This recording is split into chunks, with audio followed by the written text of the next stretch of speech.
Olá, pessoal! Sejam bem-vindos ao Me Pergunto. Hoje vamos falar sobre os pênaltis. Poucos momentos no futebol parecem tão simples quanto um pênalti. De repente, toda a complexidade do jogo desaparece. Sobram apenas um goleiro, um cobrador, uma bola e 11 metros entre eles. Ninguém precisa marcar. Não há passe, não há jogada coletiva. Existe só uma decisão. E é justamente essa simplicidade que torna o pênalti tão cruel.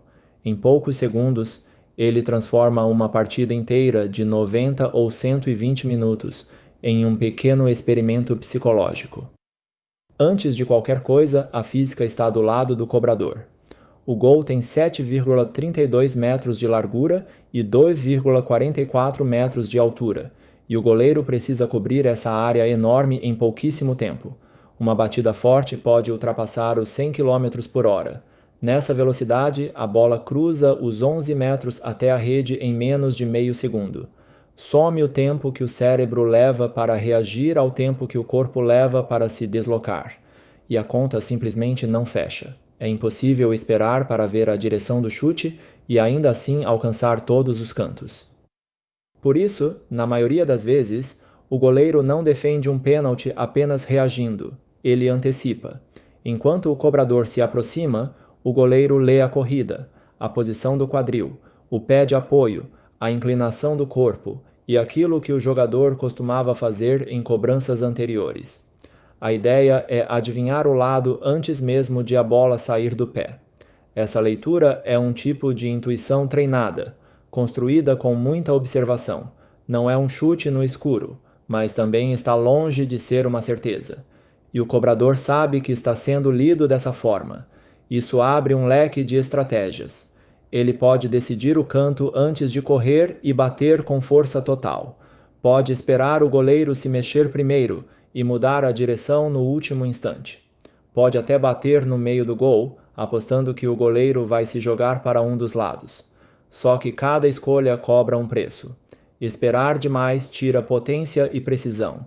Bater forte demais custa controle. E caprichar demais na colocação pode entregar a defesa, caso o goleiro adivinhe o lado certo. No fundo, tudo isso é um problema de teoria dos jogos. Dois adversários escolhem suas ações tentando adivinhar o que o outro vai fazer. Se o cobrador sempre procura o mesmo canto preferido, o goleiro percebe o padrão e passa a esperar por ali. Se o goleiro sempre se joga cedo, o cobrador aprende a segurar a batida. O ponto de equilíbrio nesse jogo é ser imprevisível.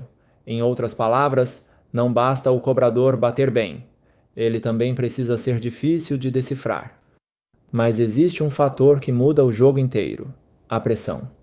Num treino, com o estádio vazio, o jogador apenas repete um gesto que domina desde criança. Numa decisão de Copa, o gesto é exatamente o mesmo, só que agora carrega a torcida, as câmeras, a carreira e o risco de eliminação nas costas.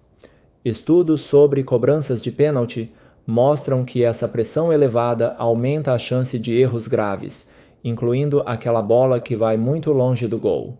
A técnica não some de repente, mas o controle dos movimentos pode ficar menos solto, menos natural. Na psicologia do esporte, esse fenômeno tem até nome: choking under pressure, ou, em português, travamento sob pressão. O que acontece é curioso. O atleta começa a prestar atenção consciente em um movimento que deveria ser automático. Num chute qualquer, um jogador de elite não pensa em cada músculo que contrai, mas numa cobrança decisiva, a mente pode se prender a detalhes mecânicos demais. O corpo, que deveria apenas executar, de repente passa a ser vigiado o tempo todo. A ansiedade também mexe com os olhos do jogador. Diante de uma ameaça, o cérebro tende a travar o olhar naquilo que representa perigo. E num pênalti, o goleiro vira justamente esse ímã de atenção. O problema é que, se o cobrador olha demais para o goleiro, ele acaba mandando a bola para perto dele. A intenção era fugir do perigo, mas o próprio olhar acaba guiando o chute exatamente para onde o perigo está. E ainda há o peso da sequência. Numa disputa de pênaltis, cada cobrança muda o sentido da próxima. Bater um pênalti para abrir vantagem não é, psicologicamente, a mesma coisa que bater para escapar da eliminação imediata. Pesquisas sobre essas disputas sugerem que a situação de precisar marcar para sobreviver é especialmente pesada. Os mesmos 11 metros de sempre parecem ficar bem maiores na cabeça quando um único erro encerra tudo. Por causa de tudo isso, a preparação moderna vai muito além de treinar a finalização. Seleções e clubes montam rotinas. O jogador ensaia a caminhada até a bola, a respiração, o ponto onde vai fixar o olhar e o tempo que espera antes de bater. Essa rotina reduz a variação de um pênalti para o outro. Ela funciona como uma pequena ilha de controle no meio do caos. Na psicologia do esporte, esses rituais antes da execução ajudam o atleta a focar naquilo que ele pode controlar, em vez de ficar imaginando o desastre que pode vir. A preparação também passa pelos dados. Analistas vasculham os padrões de cobradores e goleiros. Aquele jogador costuma bater cruzado quando corre em determinado ângulo. Aquele goleiro tende a cair para o lado natural do batedor? Ele espera até o fim ou se joga cedo? Nada disso garante uma defesa, mas tudo isso mexe nas probabilidades. E num evento decidido por margens minúsculas, alguns poucos pontos percentuais já fazem diferença. Ainda assim, o pênalti resiste a ser totalmente domado. Os números disponíveis são poucos, o comportamento é estratégico, e o contexto está sempre mudando. Um cobrador pode simplesmente trocar de padrão justamente porque sabe que foi estudado. Um goleiro pode fingir uma tendência só para induzir o adversário ao erro. Quanto mais dados entram em campo, mais o duelo se transforma numa batalha de adaptação, um tentando enganar o outro. Boa parte da crueldade do pênalti, porém, vem da narrativa. Ao longo de uma partida, os erros se diluem. Um passe errado no primeiro tempo é esquecido se o time acaba vencendo. Um atacante pode perder uma chance e, minutos depois, fazer o gol. Na disputa de pênaltis, o erro ganha um rosto. A câmera fecha no cobrador, sozinho, diante do gol. Aquilo que era um drama do time inteiro vira, de repente, a responsabilidade de uma pessoa só. E essa simplificação é profundamente injusta do ponto de vista emocional. Nenhum time chega aos pênaltis por causa de uma única cobrança. Ele chega ali por causa de dezenas de acontecimentos anteriores. Gols perdidos, defesas importantes, escolhas táticas, faltas, substituições e o cansaço acumulado. Só que a memória coletiva costuma guardar uma imagem apenas. O jogador que erra vira o símbolo daquela derrota, mesmo que a partida inteira tenha construído aquele momento. O goleiro, por sua vez, vive uma pressão de um tipo bem diferente. Se ele defende, vira herói na hora. Mas se não defende, quase nunca é apontado como vilão, porque todo mundo já espera que o pênalti acabe em gol. Isso cria um desequilíbrio psicológico curioso. O cobrador tem mais chance de sucesso, só que carrega também muito mais obrigação. O goleiro tem menos chance de brilhar, mas ganha em troca uma liberdade muito maior para arriscar. No fim das contas, os pênaltis são cruéis porque juntam 3 desvantagens ao mesmo tempo.